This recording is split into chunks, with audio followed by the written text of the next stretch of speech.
10 বছর আগেকার ঘটনা। নবীনপুর গ্রামে এক ছোট্ট গ্রাম। দিনের বেলা শান্ত ও সবুজ, কিন্তু রাত নামলেই যেন গ্রামের চেহারাই পাল্টে যায়।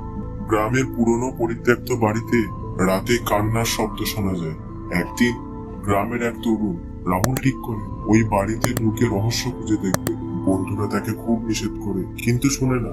রাতে একা হাতে টর্চ নিয়ে এগিয়ে চলে সেই পুরনো বাড়ির দিক। শুনশান চারিদিক, চারিদিক শুধু নিস্তব্ধতা আর তার বুকের ধুকধুক আওয়াজ।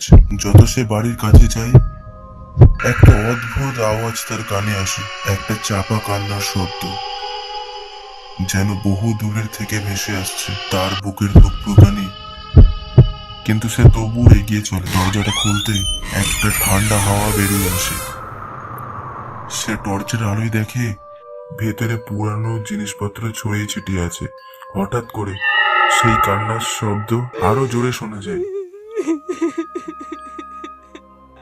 যেন ঠিক তার পাশ থেকে আসছে। ভয়ে তার সারা শরীর কাঁপে, কিন্তু সে দাঁড়িয়ে থাকে। সাহস করে এগিয়ে যেতে দোলনার কাছে সেই মৃদু কান্নার শব্দ আরো যেন স্পষ্ট হয়। তার মনে হয় ঠিক তার পাশ থেকে কেউ একজন কাঁদছে। সে ভয়ে জমে যায়, কিন্তু ভয়ে কৌতূহলে তাকে ঠেলিয়ে নিয়ে চলে। সে টর্চের আলো গড়িয়ে দেখে, আর দেখে দোলনার পিছনে একজন ছায়ার মতো কে দাঁড়িয়ে আছে।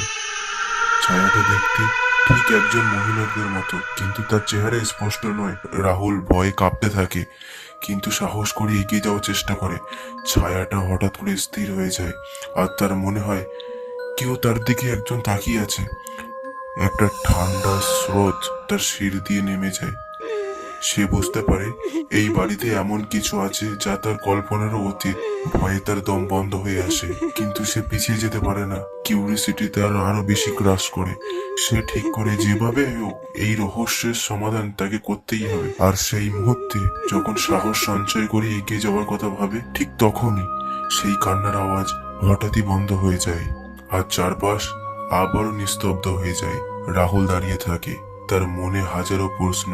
কি ছিল সেই ছায়াটা, আর কেন সেই হঠাৎ করে কান্নার আওয়াজ থেমে গেল? কিন্তু রাহুল দাঁড়িয়ে থাকে, তার মনে হাজারো প্রশ্ন। কি ছিল সেই ছায়াটা, আর কেন সেই হঠাৎ করে কান্নার আওয়াজ থেমে গেল? কিন্তু দরজা যেন নিচের থেকেই বন্ধ হয়ে গেছে। সে চিৎকার করলো, দরজা ধাক্কাতে লাগলো। ঠিক তখনই তার কানে এলো সেই নারী কণ্ঠ। তুমি কেন এলি এখানে? আমি শান্তিতে থাকতে চাই। চলে যা, চলে যা। রাহুল কোনো মতে দরজা খুলে দৌড়ে বেরিয়ে এলো। বাড়িটার বাইরে এসে সে হাঁপাতে হাঁপাতে মাটিতে লুটিয়ে পড়ল। পরের দিন সকালে রাহুলকে গ্রামবাসীরা খুঁজে পায়, এবং সে যেন কেমন আচরণ করছে। সে এখনো কাঁপছে আর কেমন ভাবে কথা বলছে। তারপরে সে সেই রাতের কথাও তাদেরকে বর্ণনা দেয়। গ্রামের লোকজন তার কথা বিশ্বাস করতে পারে না, কিন্তু যখন তারা বাড়ির ভেতরে যায়, তখন বুঝতে পারে রাহুল সত্যি কথাই বলছে। সেই থেকে নবীনপুরের গ্রামের লোকজন ওই বাড়ির ধারে পাশেও যায় না।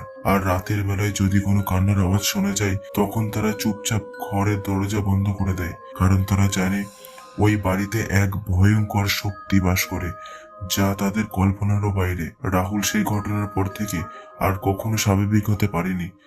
রাতের বেলায় সে এখনো দুঃস্বপ্ন দেখে, আর সেই ফিস ফিস শব্দের আওয়াজ এখনো বাজে।